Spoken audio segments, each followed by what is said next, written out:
A resistencia ao uso da lingua galega na Administración de Xustiza ten que ser superada polos operadores xurídicos que defenden os intereses das institucións públicas. O artigo 7.2 da Lei 383 de 15 de xuño de normalización lingüística de Galicia ampara os letrados para demandaren dos tribunais de xustiza que diten sentenzas en lingua galega. Por ese motivo, compre que as institucións públicas dean instrucións aos seus representantes xurídicos para que utilicen o galego perante os correspondentes órganos xurisdicionais, solicitando deles as resolucións en lingua galega. Un dereito recollido na lei hai preto de 40 anos que inexplicablemente ninguén, salvo contadas excepcións, exerce e que, sen lugar a dúbidas, faría que este noso desexo da normalización da lingua galega no eido xurídico fose unha realidade.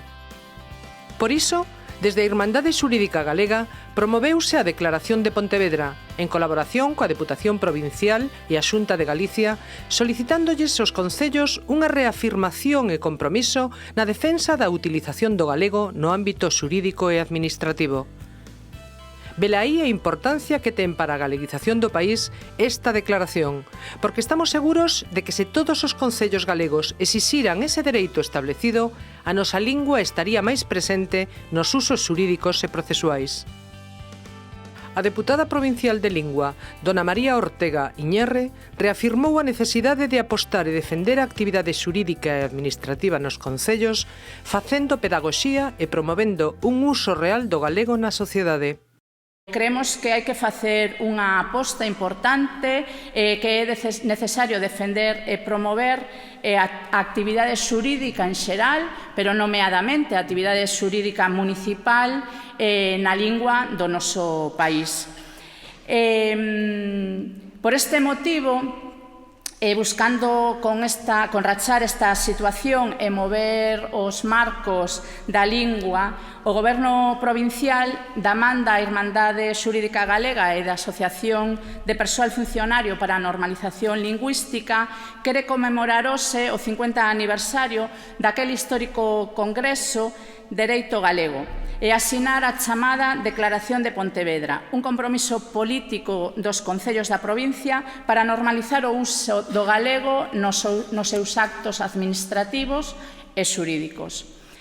Con esta declaración das alcaldías queremos facer pedagoxía, invocar ao dereito de facer uso da lingua galega nos órganos municipais e xurisdicionais, de maneira tanto interna como externa, isto é, dende a incoacción da actividade xurídica por parte das policías locais, pasando polos informes que realiza o persoal habilitado dos concellos, tanto nos departamentos de secretaría como de intervención, nos seus escritos de recurso, ata incluso, isto sí que hai que solicitalo, queremos invitarvos aos concellos que fagades, emitir solicitudes formais de resolucións no noso idioma, que as resolucións que saen dos xulgados sexan utilizando o noso idioma.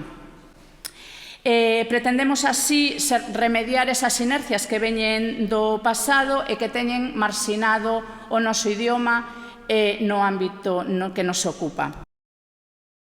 O presidente da Irmandade Xurídica Galega, don Xoaquín Monteagudo Romero, fixo fincapé nos procesos que ao longo dos anos se levaron a cabo no eido da normalización lingüística no entorno das administracións públicas e instou os concellos presentes a promover e reclamar o uso da lingua galega nos usos xurídicos e procesuais. Nós tivemos a idea de conmemorar o primeiro Congreso de Dereito Galego, non vou falar del para non estenderme, no contexto das iniciativas que tomamos para recuperar fitos na historia xurídica do noso país, na historia lingüística tamén do noso país, que nos axuden a construir unha tradición da que, de alguma maneira, aludía a deputada que aparentemente carecemos.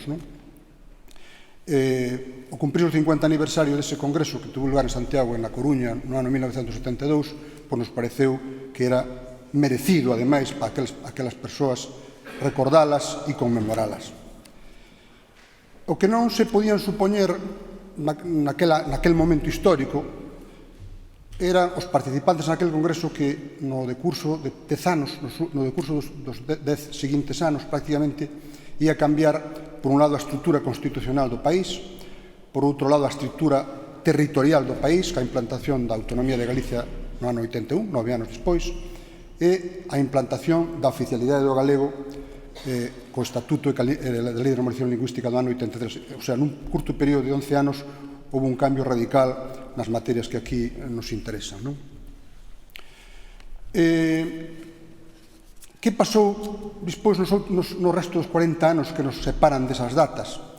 Evidentemente non é agora o momento de estenderme nos avatares do proceso de normalización que se volta a andar con esa estructura constitucional e lingüística, pero o certo é que os concellos, como moitas veces repetimos, xogaron un papel singular no proceso de normalización. E por iso non é casualidade tamén que o acto sexa hoxe aquí, neste marco, e con estes asistentes. Xogaron un papel singular do que solamente vou recordar 2 ou 3 fitos.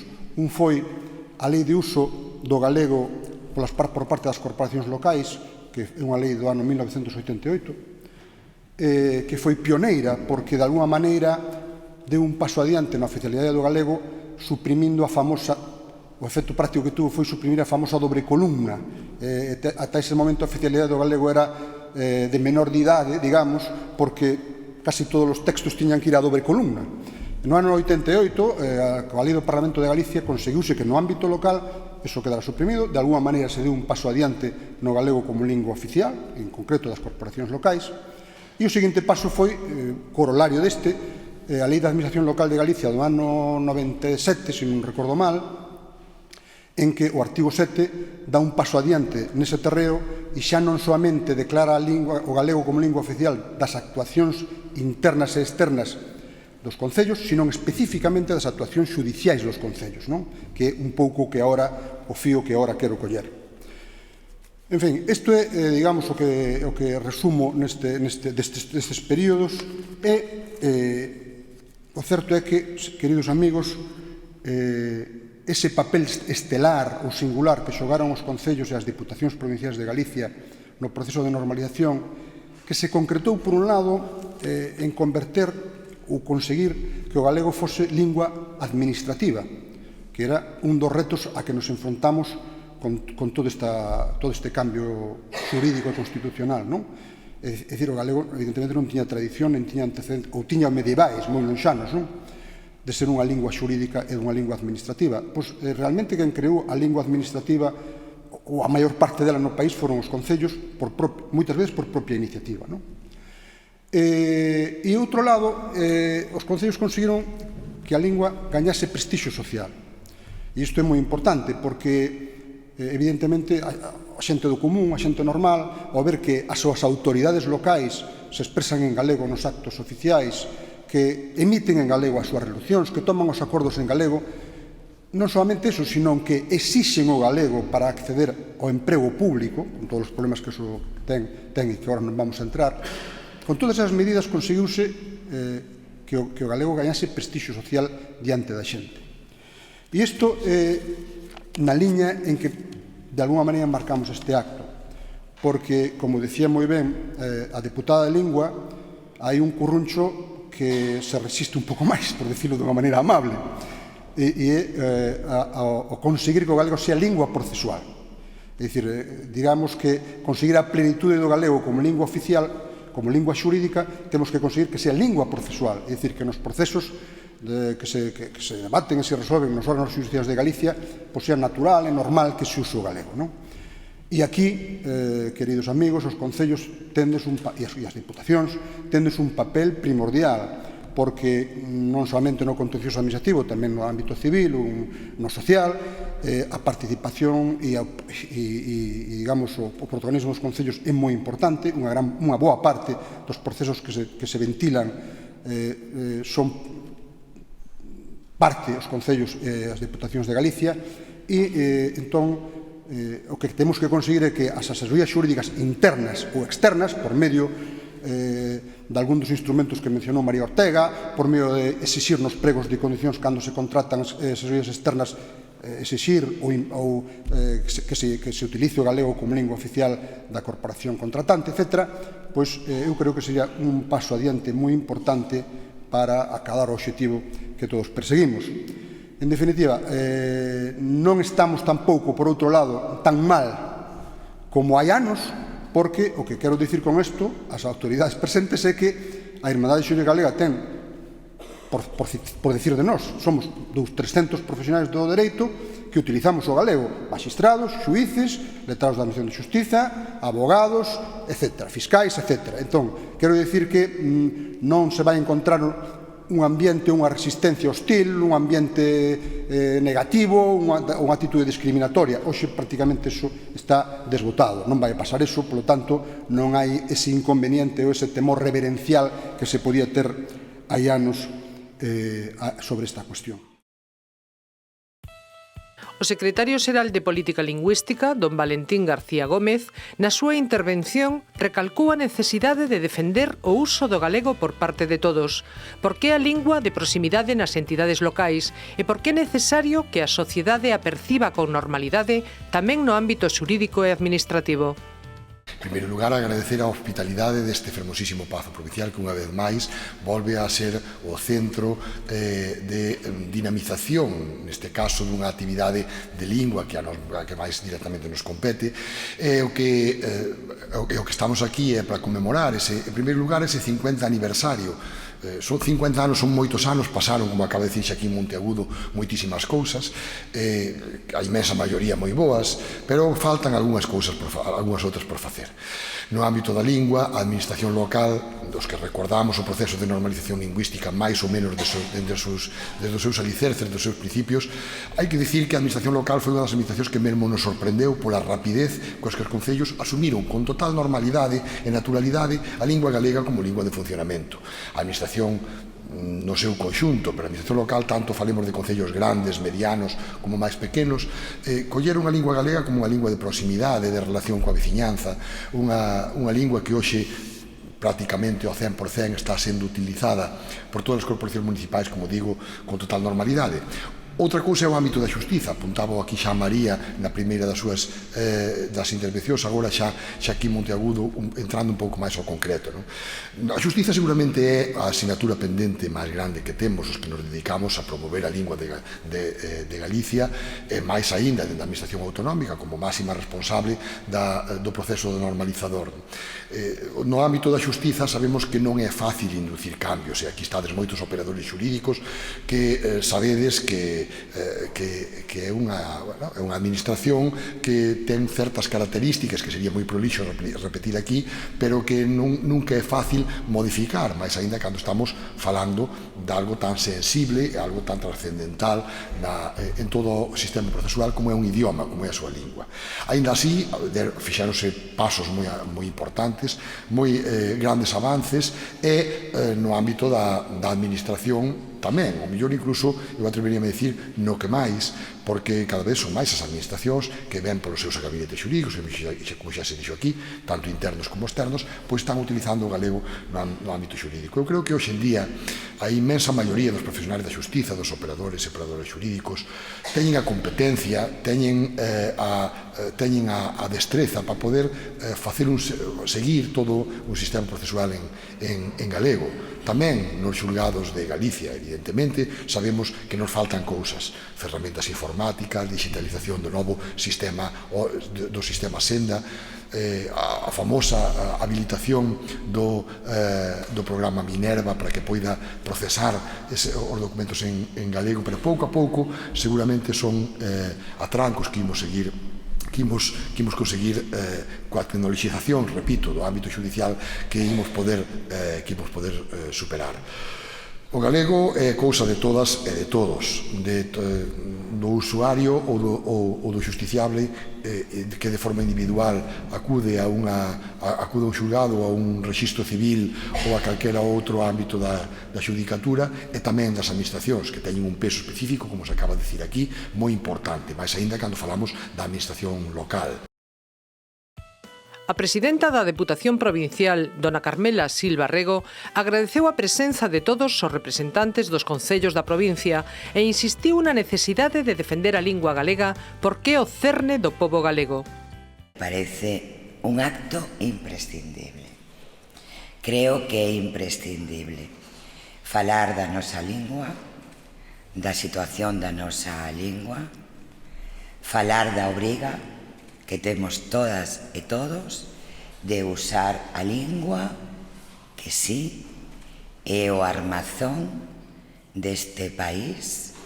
Sin a nosa lingua dificilmente poderemos seguir construindo a Galicia que representa a un pobo. A lingua construe o pensamento. Cando desbotamos falar na nosa lingua, non só estamos rachando, non? Con esa lingua que herdamos, que é a nosa, sino que estamos enterrando un pouco o pensamento que ven construindo dende fai miles de anos a este país, a súa xente. Moitas gracias á Irmandade Xurídica Galega, particularmente hoxe ao seu presidente, pero a todas as persoas que forman parte desta Irmandade por un traballo ben feito, por estar comprometidos de forma habitual e sempre coa nosa lingua. A nosa lingua é prestixiosa en si mesma. Ninguén a ten que prestixiar, porque ten prestixio propio. Pero é certo que se a usamos nos lugares onde está residindo o poder do pobo, no executivo, no legislativo e no judicial, estamos dicíndolle ao conxunto da cidadanía que hai que defender a lingua. A lingua hai que defendela, non só con palabras, con feitos. E a Irmandade Xurídica Galega defende con palabras e a defende con feitos, e por iso pois queremos dar as gracias. Tamén a Valentín García Gómez, o secretario xeral de Política Lingüística da Xunta. Eu sei que el é un home comprometido coa lingua, non? E que tamén ten desenvolvido durante moito tempo, non? Políticas para facer que o galego forme parte indestructible de este pobo.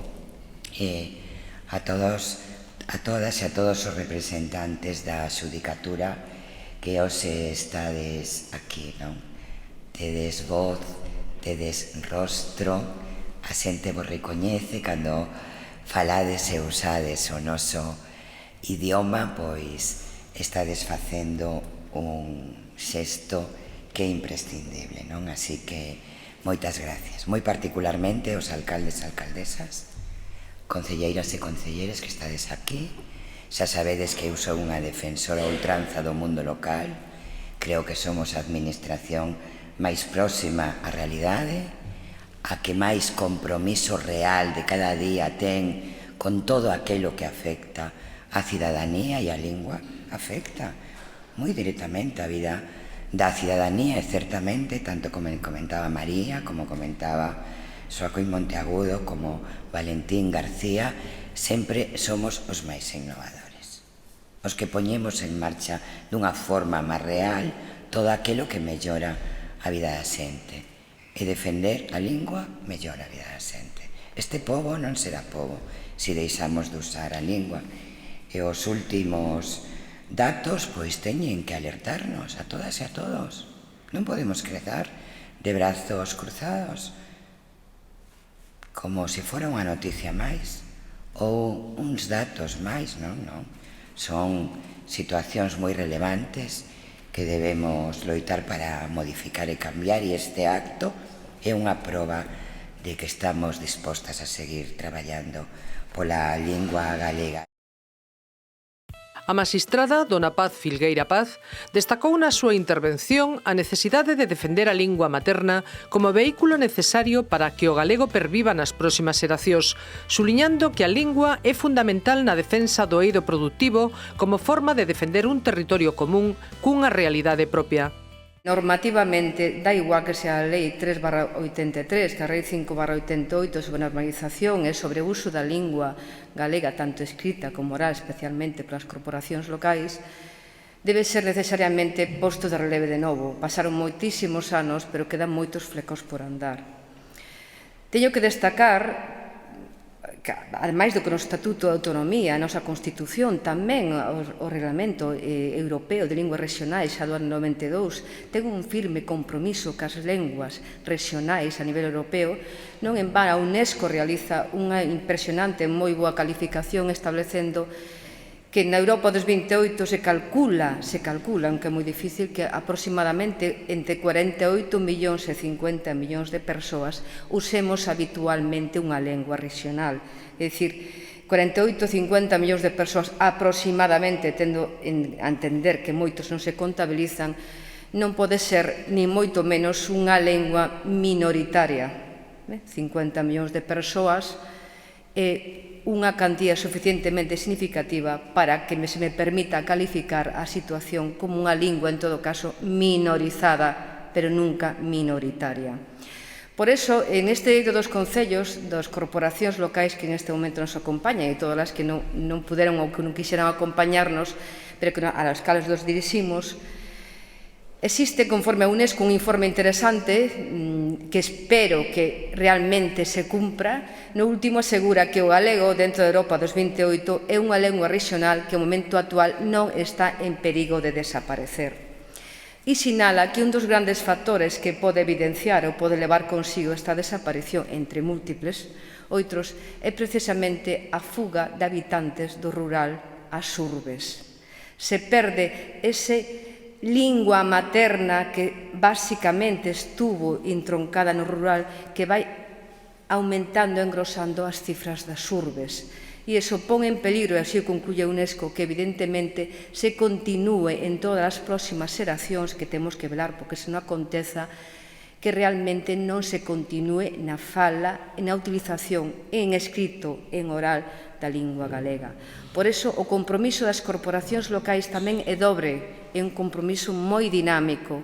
Por un lado, terán que evitar que esa fuga de habitantes constantemente do rural á urbe, continuar ca lingua materna que tanto fala a UNESCO e, de forma dinámica e correlativa, aumentar o uso da lingua tanto oral como escrita. É bendito que o secretario xeral que queda moito por facer.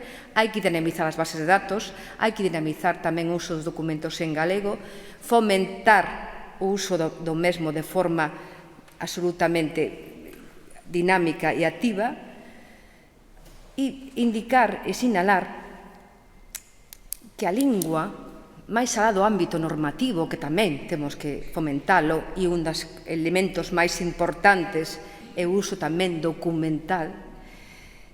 É verdad que a lingua non é só algo que tamén cultural, sino que tamén ten unha función tamén económica e incluso ecolóxica, que non nos esquecemos desto. A lingua é unha forma de transmitir o entorno, de dinamizar o entorno, de evolucionar no entorno e como nos enfrentamos a él. E no entorno tamén está a situación ecolóxica, o sistema productivo, os medios de produción. Se perdemos estes localismos, se perdemos esta denominación da lingua que ancestralmente denomina a cada sistema, incluso na función económica, perdemos tamén a función económica mesma, ca merma que iso implica en toda a economía, da igual que sea local, autonómica ou nacional ou supranacional. Por iso, as corporacións locais teñen un peso grande en esta dinamización. A xustiza tamén, por suposto. Todas as institucións públicas debemos de ser responsables a hora de dinamizar o uso do galego, tanto oral como escrito. Dona Patricia Vilán Lorenzo, asesora xurídica da Federación Galega de Municipios e Provincias, instou os concellos a cumprir co compromiso asinado de utilización da lingua galega no eido xurídico, coa finalidade de conseguir os obxectivos marcados. A Irmandade Xurídica Galega ten feito un traballo histórico e este documento que ides firmar hoxe, alcaldes e alcaldesas, representantes dos concellos, é un reflexo dese traballo inxente que se ven feito dende hai décadas. O seu Xermolo podemos dicir, estaba tamén no primeiro congreso do Dereito Civil de Galicia. E este documento que ides asinar é un compromiso, e os compromisos hai que cumplilos. Non vale solo plasmalos nun documento que queda moi bonito, pero sirve para pouco. Os compromisos vinculan persoalmente as persoas, e iso é o que ides facer hoxe vos aquí. Apostar pola galeguización non só do voso traballo diario, que xa utiliza o galego, sino pola galeguización na relación cos tribunais de xustiza. E este documento é consecuencia de unha realidade. Malia que non hai datos oficiais sobre o uso por parte dos tribunais de xustiza nas súas resolucións do galego, sabemos que é un uso prácticamente residual, con respetos absolutos polas persoas que estades aquí, que sí utilizades o galego. Poucos tribunais dictan as súas resolucións na nosa lingua. É certo que hai unha lei de normalización lingüística, hai unha lei de administración local de Galicia, hai unha lei do uso do galego nas administracións locais, e pode haber moitas máis, pero hai que baixar o terreo e promover a través dese compromiso que as leis se cumpran. Aproveito a ocasión para dicir que o mellor esas normas, tendo aquí o secretario de Política Lingüística, o mellor esas normas merecen agora mesmo unha reforma, unha aposta polo século XXI e unha aposta pola lingua hoxe, na situación na que estamos. As corporacións locais usan o galego diariamente nas súas relacións con terceiras persoas, nas súas comisións, nos plenos, nas intervencións dos seus representantes políticos. Eso é indiscutible, algúns máis, outros menos, evidentemente, pero sí que o utilizan na tramitación dos seus expedientes. O problema está no traballo das asesorías xurídicas xa nos propios tribunais, nos recursos, nas demandas, na súa intervención, que pode ser que sexa oral, pero poucas veces é escrita, e na petición, non vou dicir súplica, eu nunca supliquei nos meus escritos, o meu maestro ensinoume que non se suplica a xustiza hai que solicitala, e nesa solicitude, nesa petición, nese suplico histórico, pero que non hai por que trasladalo tal cual era histórico, é necesario pedirlle aos tribunais que as sentenzas e outras resolucións, todas as súas resolucións, usen a nosa lingua. A abogada dona Ana Mosquera Fernández, irmandiña da Irmandade Xurídica Galega, centrou a súa intervención na necesidade de avanzar cara ao futuro e dotar de boas e necesarias ferramentas informáticas aos operadores xurídicos para que poidan desenvolver o seu traballo. Si nós, como abogados que somos, queremos facer as cousas en galego, temos que levar moito máis traballo, xa o teño dito algunha vez, que si as facemos en castelán. Non temos formularios, temos que traducilos. Temos ferramentas boísimas que funcionan de maravilla, pero se lle metemos documentos en galego empezan a patinar e a decir non encuentro coincidencias, isto non vale, non me quero arriesgar. Bueno, e entón, chegados a este punto, nós, como pobo galego, temos que preguntarnos se queremos que a nosa lingua sexa un prestixioso obxecto de museo, porque os obxectos dos museos están para observar, e nada máis. Lembro o día que con 17 anos me levaron do Colexio de Monxas ao Museo do Pobo Galego. Para min resultou un shock e resultou emocionalmente bastante duro ver como ese mundo que eu todavía coñecía, que funcionaba, que estaba vivo e que pouco tempo despois desapareceu, estaba metido nunhas vitrinas ali conxelado e sin vida. Hoxe, é certo que o campo tiña que desaparecer algunhas formas de produción, porque non eran viables, necesitaba unhas ferramentas, necesitaba outra ordenación do territorio, pero non era necesario que ese mundo desaparecese casi totalmente como desapareceu hoxe. Hoxe, a nosa lingua galega necesita tamén ferramentas, igual que o campo necesitaba tecnoloxía para revivir, para sobrevivir e non rematar nun museo etnográfico. Necesitamos informatizarnos, pero informatizarnos de verdade. evitar a exclusión informática, que as aplicacións das administracións, que son múltiples e diversas, cando queremos utilizarlas en galego, teñamos que ir buscando unha pestaña que aparece por ali escondida, que sempre aparece por defecto ou casi sempre en castelán. Necesitamos axuda en eses términos, porque senón non podemos estar á mesma altura cando traballamos en galego. Para que isto non ocorra, todos os que estamos aquí temos cada un na súa medida a súa responsabilidade. É importante que todos nos impliquemos, nós producindo documentos en galego, desde o ámbito xurídico, tamén desde o ámbito administrativo, porque que nós produzcamos máis documentos en galego arrastrará os que programan as ferramentas informáticas e tamén os que as venden para que esteñan a nosa disposición. E iso é importante para que a nosa lingua non acabe nun museo de linguas mortas.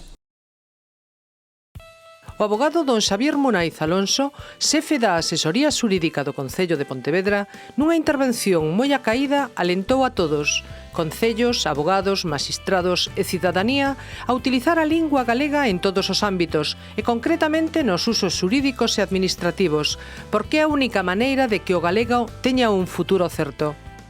Coa venia, hai case 50 anos, dedicábase ao Día das Letras a San Manuel Pintos, quen fora, a mediados do século XVIII, decano do Ilustre Colexio Provincial de Abogados de Pontevedra e naquela altura tamén autor da obra coñecida como A Gaita Galega. A gaita era metáfora da lingua, intitulada previamente A Gaita Gallega ou tocada polo gaiteiro ou carta para deprendermos a escribir, falar e ler ben a lingua. Un primeiro manual lingüístico, un primeiro manual de normalización da lingua galega e, ademais, unha chamada a defensa, divulgación e necesidade de estudo e de uso da lingua. Escusamos dicir, é fácil presentarse, cal era o desacougo do decano Pintos por non poder exercer a profesión na súa lingua. O mesmo desacougo que padecerían os letrados e abogadas que asistían a súa homenaxe en 1975. Foi a partir desa data que asistimos a un segundo resurdimento nos usos públicos da lingua, que apuntaba Sagui Montagudo, apuntaba don Valentín, que callou especialmente no municipalismo, tivo especial éxito no municipalismo. Pedíame Xosé González, que, por certo, estaba detrás desa sentenza, a primeira sentenza en galego que invocaba a presidenta, dicíame Xosé González que, pedíame a min e a Margarita Parajó, a directora da Asesoría Xurídica do Concello de Vigo, que hoxe non nos puido acompañar por razóns familiares, que contase, dicíanos Xosé González, que contase aquí as vicisitudes, circunstancias e situación da lingua nas asesorías de Pontevedra e de Vigo. Porén, non hai nada que contar. Realmente, en Pontevedra, pasará igual en Vigo, as actuacións da asesoría xurídica diante dos xulgados e dos tribunais son todas en galego. Todas as intervencións orais, nas vistas, todos os escritos procesuais, son todos en galego e non hai ninguna incidencia. Se produce con absoluta naturalidade e sen inconveniente por parte de ninguén. Observo, isto sí, teño a impresión, de que outros concellos en asesorías propias, e está ben salientalo diante de Gemma Rial, a decana do Colexio de Abogados, está ben salientalo, outros concellos en asesorías propias están mellor defendidos, están mellor asistidos, porque se valen de abogados e colexiadas con despachos nos respectivos partidos judiciais. Están mellor asistidos, creo que sí. Agora ben, sucede que, moitas veces, estes letrados e abogadas, implicados na defensa do preito, no fondo do asunto, non reparan nunha circunstancia que non é menor. Pode ser formal, pero non é menor. E é que asumen a representatividade dun cliente excepcional, unha administración pública. E, sen se decataren do alcance desa representación, seguen a traballar na lingua que adoitan utilizar nos preitos, que as máis das veces é o castelán. Ben, abondaría cunha sinxela indicación por parte das alcaldías para que eses abogados, estas letradas, que teñen esas destrezas, que están perfectamente capacitados, que me consta que poden facer perfectamente, abondaría con esa indicación das alcaldías para que os abogados e as letradas que defenden os concellos entón pasen a utilizar neses preitos tamén a nosa lingua. E iso tería un efecto multiplicador, porque veño observando tamén moitas veces que cando alguén vence un pouco esta resistencia, por vez primeira intervén en galego, faino con naturalidade e con éxito, despois tamén utiliza a lingua noutros preitos, xa con outros clientes. Entón tamén con particulares, demandantes. E, como sabemos, os xulgados, os xuízes, as magistradas, adoitan ditar as sentenzas na lingua dos demandantes. Así que se conseguimos con esas indicacións que os letrados das administracións interveñan en galego, posiblemente, por este efecto multiplicador, producirase esa derivada de que se estenda, se generalice o uso da lingua tamén no foro. En fin, é unha indicación sinxela, coa que daremos un paso de xigante no proceso de extensión e de normalización e de generalización da lingua. E con iso tamén, os letrados e as abogadas honraremos a memoria do decano Pintos, que naquela obra, na gaita gallega, incorporaba tamén un soneto: queira Dios que esta gaita ben tocada, queira Deus que esta lingua ben falada, que remataba con 2 tercetos preciosos: avante, vallen todas romarías, que se falen todos os contextos, levada polas vilas e arredores, inda sesa a mestra das folías, que reinen as conversas. Calada nunca estea e de primores, inzando os sons preñados de alegrías, a busquen homes legos e doutores. Pois iso, o que dicía o decano Pintos, que a lingua que a busquen, que a falen homes legos e doutores, que se fale pola veciñanza e pola curia, que se fale na rúa e no foro. É algo moi sinxelo que ademais producirá grandes satisfaccións. Está nas nosas mans, está en mans da abogacía, está en mans das alcaldías. Alcaldesas, alcaldes, concelleiras e concelleiros de 35 concellos da provincia de Pontevedra asinaron publicamente o compromiso de contribuir á normalización do uso oral e escrito do galego como lingua do dereito nas relacións xurídicas e nos procesos xudiciais das corporacións as que representan, así como a impulsar que as actuacións procesuais que se realicen en nome das corporacións dentro do territorio de Galicia sexan en lingua galega, solicitando que as resolucións que lles afecten se notifiquen na nosa lingua.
O remate do acto e para conmemorar o fito histórico da asinatura da Declaración de Pontevedra, deixando constancia do compromiso das alcaldías dos concellos da provincia coa lingua galega, colocouse un monolito nos xardíns do entorno do Pazo Provincial.